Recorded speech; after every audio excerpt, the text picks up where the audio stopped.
Uni පොත් අතරට ඔබ සැම සාදරයෙන් පිළිගන්නවා. මම අදත් මා කියවූ තවත් රසවත් පොතක මතක ඔයාලා එක්ක බෙදා ගන්නයි ඇවිත් ඉන්නේ. මම අද කතා කරන්න යන්නේ ජනප්‍රිය ලේඛිකාවක් වන පොසිකා රණසිංහ මහත්මිය විසින් රචනා කරන ලද ඔකිගහරා කෘතිය ගැන. ඔකිගහරා ලිබ්‍රෝ ප්‍රකාශනයක්. මිල රුපියල් 750යි. ජපානය කියන්නේ මෑත කාලීනව සියදිවි නසා ගැනීම අතින් ඉහළින්ම තියෙන රටක්.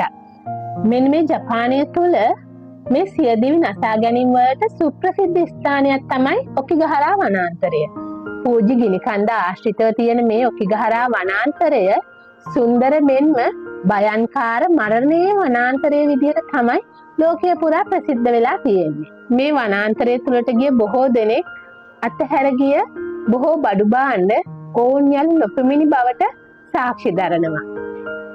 ඉතින් බොහෝ දෙනෙක් මේ වනාන්තරයට යන්නේ සියදිවි නසා ගැනීම උදෙසා.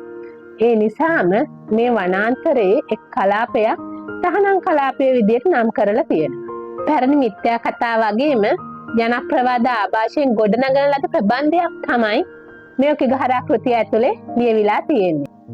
සෙලීනා, රිෂාන් සහ තිසල් කියන්නේ ජපානයේ විශ්වවිද්‍යාලයක උසස් අධ්‍යාපනය හදාරන මිතුරන් තිදෙනෙක්.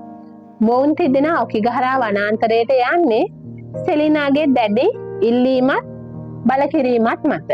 සෙලීනට දැඩි උමනාවක් තිබුණ මේ ඔකිගහරා වනාන්තරයට යන්න. රිෂාන්ගේ තිසල්ගේ දැඩි විරෝධය මත සෙලීනා මේ වනාන්තරයේ තහනම් කලාපයට යනවා. ඇයට එහෙදී හමු වෙනවා අත්හැර දමන ලද ගමන් මල්ලක්. මේ ගමන් මල්ල ඇතුළේ තියෙනවා දින සටහන් සහිත පොතක්. මිතුරන්ගේ දැඩි විරෝධය නොතකාම සෙලීන මේ දින සටහන් සහිත පොත ඇය සමග රැගෙන යනවා. මේ සියල්ල ආරම්භ වන්නේ එතනින්. මේ දින සටහන් කාගේ වෙන්න පුළුවන්ද? මේ විදිහට මේ ගමන් මල්ලත් ඉතාමත් පෞද්ගලික දෙයක් වෙන දින සටහන් සහිත දින පොතත් අත්හැර යන්න තරම් හේතුව කුමක් වන්නට පුළුවන්ද? මෙම ගමන් මල්ලේ හිමි තනත්තාට කුමක් සිදු වෙන්නට ඇද්ද? ඉතින් සෙලීනා රැගෙන ගිය මේ දින සටහන් සහිත දින පොතේ ආරම්භයේම මෙන්න මෙහෙම සඳහන් වෙලා තියෙනවා. හැමදේම අවසానයි කියලා හිතුවට තාම පටන් ගත්ත විතරයි. ඔව්, මේක අවසානයක් නැති කතාවක්. මේක කියවනවා කියන්නෙම ඔයාට ඒ අපායට යන්න ආරාධනය ලැබිලා කියන එක. ඒත් මට කියන්න ඕනේ ඔයාට එහෙට නම් කවදාවත් යන්න හිතන්නවත් එපා. මම ඔබට අනතුරු අඟවනවා. එහි ඇතුල් වෙන්න එපා. සිදුවෙන හැමදේම මුලාවක් විතරමයි.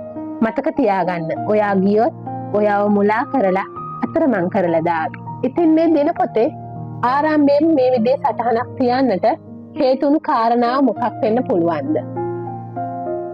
මිනිසුන් ජීවිතයේ බොහෝ දේ අත්හරින්නේ ඔවුන්ට ඊට වඩා වැඩි වටිනාකමින් යුතු දෙයක් හිමි වුණාම.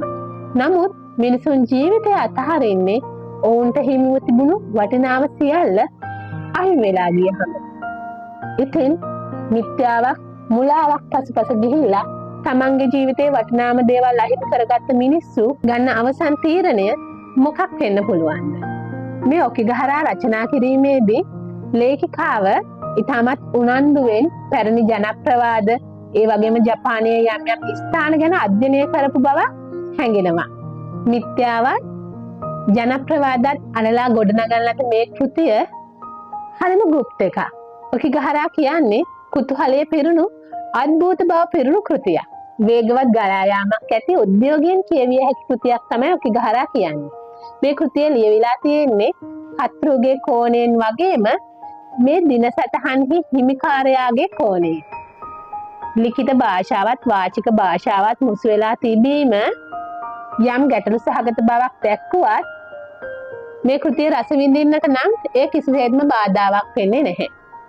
ඒ වගේම මේ කෘතිය කියවලින් වුණාට පස්සේ ඔබට හිතේවි මේකේ තරම් යථාර්ථවාදී තාත්වික නොවන බවක්. නමුත් මේක ප්‍රබන්ධයක්. ප්‍රබන්ධයක් කියන්නෙම යථාර්ථයෙන් ඔබට ගිය දෙයක්. ඉතින් ගුප්ත බව, අභිරහස් බව, අද්භූත බව මෙන්ම කුතුහලයේ පිරුණු ඔකිගහරා ඔබත් කියවලා රස විඳින්න. මම ආයෙමත් දවසක මේ වගේම රසවත් පොතක මතක අරගෙන ඔයාලව මුණ ගැහෙන්න එන්න. එතකන් ඔයාලා හැමෝටම ස්තුතියි.